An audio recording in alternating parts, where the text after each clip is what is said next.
Good morning, everybody. My name's Carl, and I'm really happy to be here. Doug started talking about my journey finding the NSA when I was in my mid-20s, and I want to go into that a little bit more. I've got a slideshow that I created, um, and I know I'm timed, but this story just really emphasizes the importance of the NSA and why it's such a great community. So I found out about the Richmond chapter. I went online, did a Google search, and I remember looking for stuttering support groups. That's literally what I typed into Google. And the NSA and its chapters came up on, the search screen. So I reached out to the chapter leader in Richmond. His name was Brendan Mahoney. I'll never forget Brendan. And I remember asking about the chapter, like, when do you meet? How many people is it? All that stuff, because I was really terrified and I did not know what I was going to be getting myself into. And I remember driving to the location of the chapter. It was at Retreat Hospital, which is a smaller hospital in Richmond. And I remember the first meeting I was going to go to, I pulled into the parking deck. I got there like 30 minutes early. I was in my car, like trying to hype myself up. And I sat in my car through the entire chapter meeting because I was terrified about going in. I was terrified of the unknown. I thought it would be a bunch of speech language pathologists trying to fix me and give me fluency shaping techniques and all of these things that I've been doing for years. And so the next month, I did the same thing. I got in my car, I drove to the hospital, I drove to the parking deck, and I sat in my car, and I didn't get out. And the next month, Brendan, being a very inquisitive person, he followed up with me and he said, "Hey, Carl, I just wanted to see if you're planning on coming to the chapter. We're looking forward to having you." That talks about the importance of chapter leaders and the amazing job that you all do as chapter leaders, because you don't let people fall through the cracks. And I think about how my life would have been different if he hadn't reached out to me. And if I just kind of kept going on and, trying to get the courage to get up there and actually go to a chapter meeting. And I remember going into the chapter meeting finally on that third month, and I remember meeting so many different people.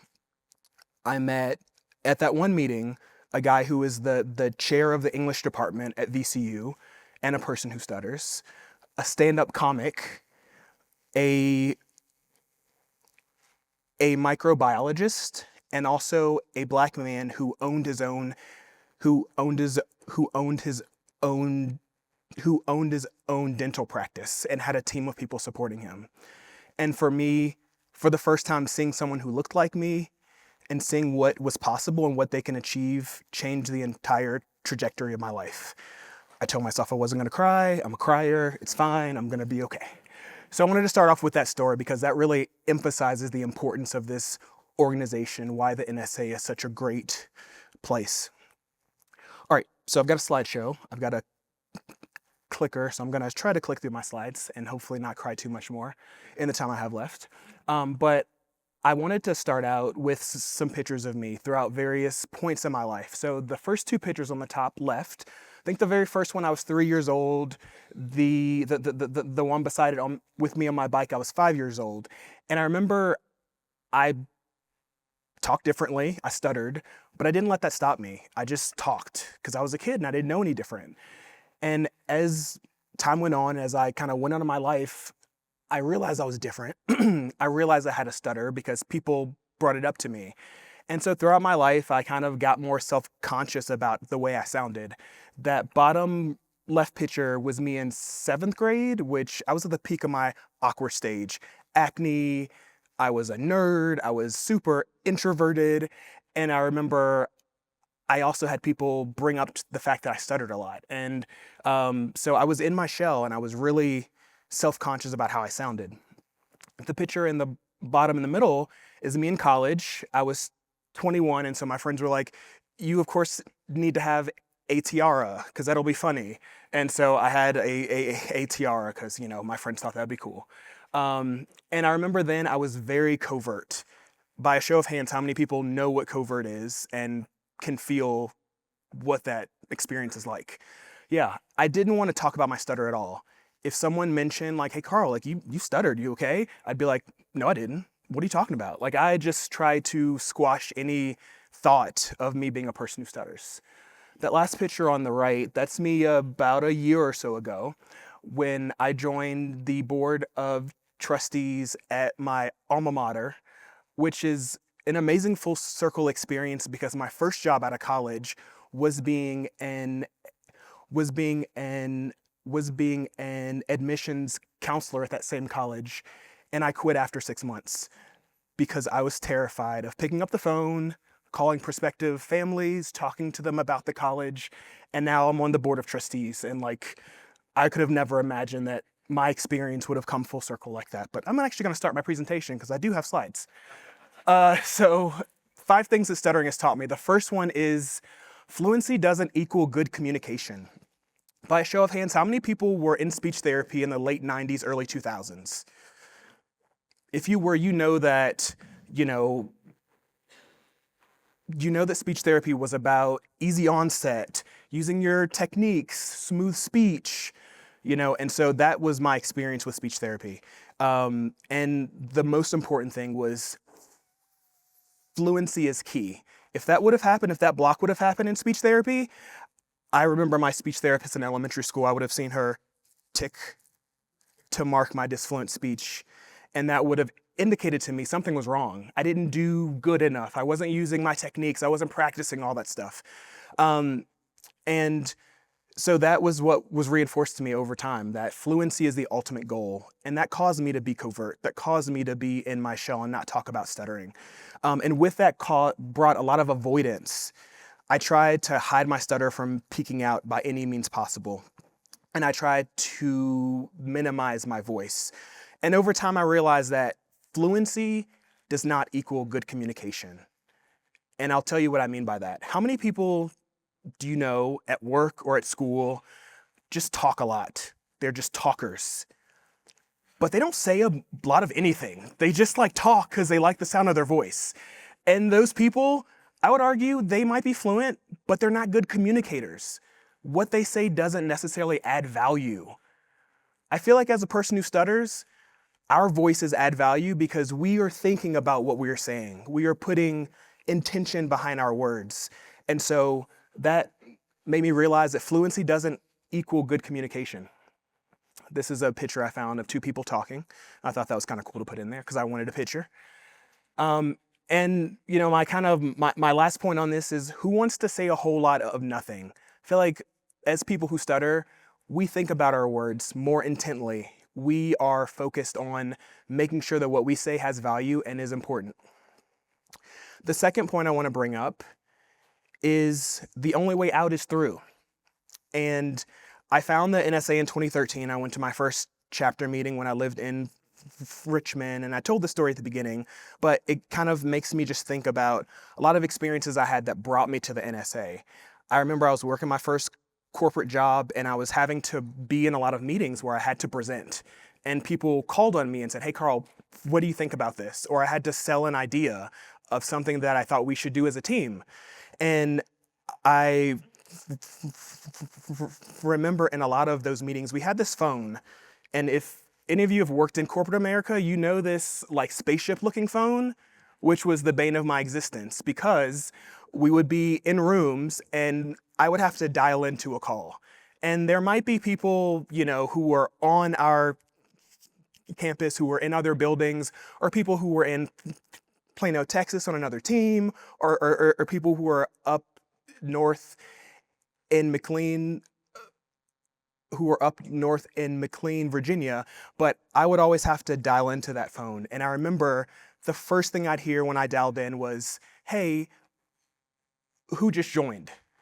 And I'd have to say my name on the spot. I'd have to say, "This is Carl. I'm from the CLL team," but I could not get that out at all. And so I remember I had a coworker, Timothy, it's like Timothy with a K, that's what she told me when I first met her. And she, over time, picked up that like I was not comfortable doing this. And so she would start being like, "Hey, it is Carl and Timothy from the CLL team." And we didn't talk about it, and I didn't say, "Hey, could you introduce me and us?" But she did it. And what I did in return was I was really good at Excel at that point in time in my career. I'm not very good at it now because Excel is just really scary. But I was able to build a lot of I was able to build a lot of programs that helped to make our work that we did as a team more efficient. And so, we kind of had a trade-off where she would do a lot more of the speaking and I would do a lot more of the behind the scenes work. Well, there was a day where she wasn't there, I remember. And so I had to present and talk and kind of introduce myself. And I did it. I didn't die. I got through it. I had a mini panic attack in the bathroom like 5 minutes after the meeting, but I got through it. And that made me realize that the only way out is through. You can get through hard things. You've gotten through 100% of your hardest days. You can do it. If you have a presentation at work or if you have a speech at school, it might be hard, but you can do it. I mentioned that I was covert, and a lot of times today I'm still covert. It's not something I've gotten over. I still have those covert tendencies and covert moments in my life. But I just try to remember that the only way that I can get through those things, like if I avoid something, I might in that moment feel really good and be like, whew, I didn't have to introduce myself. But then that feeling will nag at me all day. And I'll be like, I should have said this or I should have done that. But if I stutter and if I do it in the moment, I feel so much better because I'm using my own words. I'm using what I wanted to say and I'm doing it. So just a reminder, you've gotten through 100% of your hardest days. And that's a person jumping over something because you can't go down, you've got to go through. So that's that picture. All right, so number 3 and 4. Number 3 is be kinder to yourself. This is true even if you don't stutter. We are always going to be the hardest on ourselves more than anyone else will be. We're always going to be our biggest critics. And so don't let the voice in your head be the most negative one you hear. My dad told me when I was a kid, we're always going to judge ourselves the most harshly.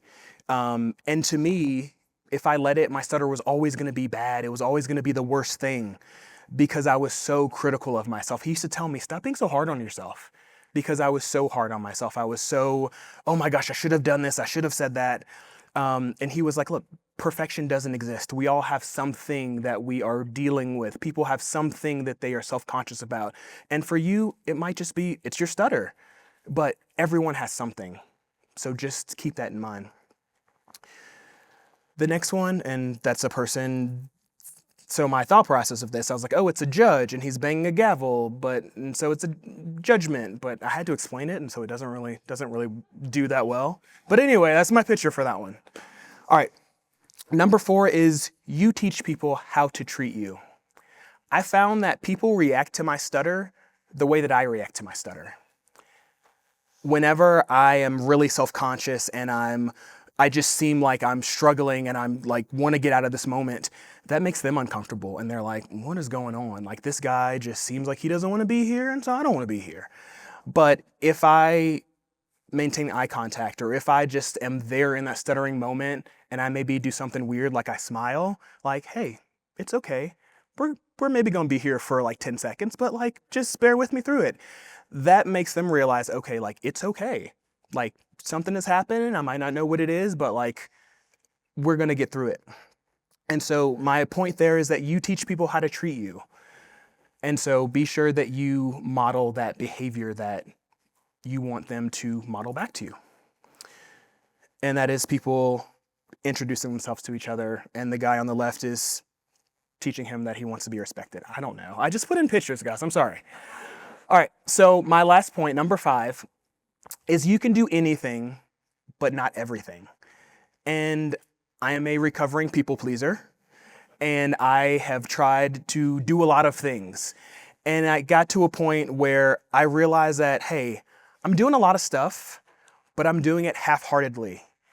And if I want to do something, if I give someone my word, I have to show up fully, because it is not respectful to them, and it is not respectful for me if I show up and I do something like halfway. That's not how my parents raised me. They'd be very disappointed if they knew I was doing that. And there's a lot of people in here, and people are involved in a lot of things. How many of you are involved in your local chapter? People lead international stuttering associations. I'm talking about you, Doug. There are people who are involved in the Discord community.